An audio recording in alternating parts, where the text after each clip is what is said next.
Peter, thank you. Let's bring in our political panel. Dan Palmer is a conservative strategist and former advisor to Ted Cruz. Although also with us is Fox News contributor and progressive talk radio host Leslie Marshall. I can see Dan over there smiling when he heard Peter Doocy saying, well, you know, Elizabeth Warren decided that she wasn't going to take outside money. And now as we start getting toward the nitty gritty, she's thinking, maybe I'll take a few bucks here and there. What do you think about that, Dan? Like I wrote in my column in the Journal this week, good candidates don't quit because they lose a primary or they come in, below expectations. They quit because they run out of money. And this is crunch time. And we have, 10 days, 2 weeks until Super Tuesday? And that clears the field. It's time to push all the chips in and try to get some kind of win that you can start, raising some money on after that.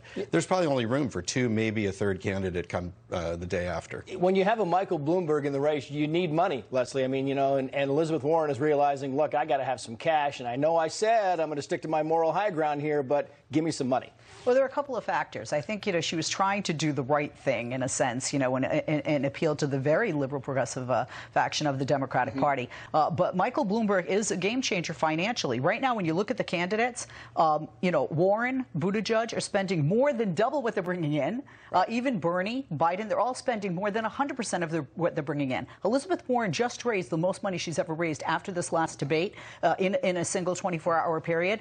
But the bottom line is it's still not enough. She should have never said that, honestly, right. Because I said off the air, if I were running, I'm sorry, I would take money. It doesn't mean that you have to give promises back to the people that wrote the checks. Yeah, you're not selling your soul, but you have to stay in the race, and it takes some money. I want to move on because, you look at Nevada, and it really is kind of a bellwether, much more than Iowa, much more than New Hampshire, because you've got 30% Latino population there, 10% African-American population. And these are critical states, or this state, for Joe Biden. Don't you think he's got to at least make some sort of showing here, Leslie?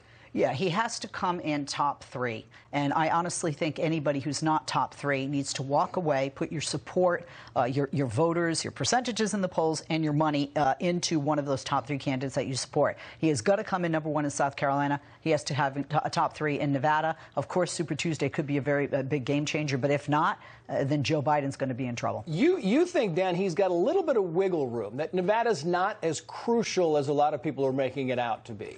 South Carolina is usually the critical state. It's the slingshot into Super Tuesday. The real reward out of Nevada is you might get a little bit more earned media, you might get a little bit more fundraising, but other than people have very broad fundraising bases like Bernie, or can reach into their own pocket like Bloomberg, at this point, people maxing out at $2,800 isn't going to give you the kind of money that's going to make a material difference on Super Tuesday, so it's really gets to be soft money, which was Leslie's point. At this point, right, to move the needle, soft money. Anybody worried about the style, the caucus being, look, in Nevada you can pick #2 and #3, and then if your first candidate doesn't come in where you want him, you can recalibrate. Anybody worried that maybe we have a repeat of Iowa? We're kind of figuring out who voted for who at 5 o'clock on Saturday afternoon, Leslie? That could happen, and that can happen in almost any state. There are a couple of factors, obviously. The process, and then whether you're going to be electronic or whether you're going to have paper ballots, and those two things factor in hugely. Yeah. There always can be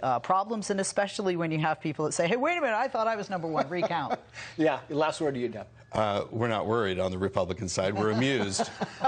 Yeah, the Republicans don't have a caucus in Nevada this year, but it will be. It's going to be interesting to see exactly how the numbers start coming out in the early evening at all. So, Dan Palmer, Leslie Marshall, good to see you both. Thank you.